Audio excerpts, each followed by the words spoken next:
দাদা এখন ধনেপাতা কাটছে, তোমরা দেখতেই পারছো।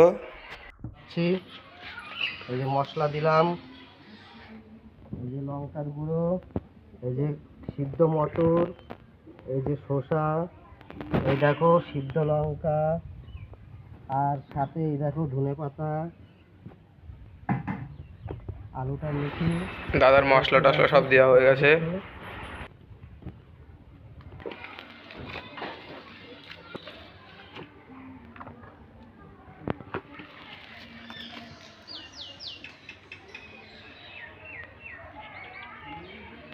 ও টক জলটার কি কালার, খুব সুন্দর।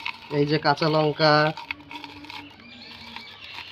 বন্ধুরা ঝাল কেমন খাবে বলে দেবে কমেন্টে।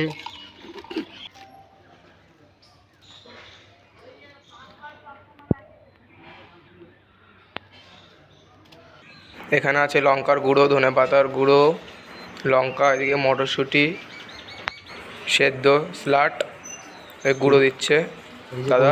আলু মাখা হয়ে গেছে, আলুটা খুব সুন্দর মাখিয়েছে। যে যে দাদা ফুচকা খেতে চাও সে চলে আসো বাড়ি মোড়াগাছা কলোনি। কেমন দাদা সবাইকে ফুচকা দিচ্ছে, খেয়ে বলো কেমন হয়েছে, ফুচকাটা কেমন হয়েছে।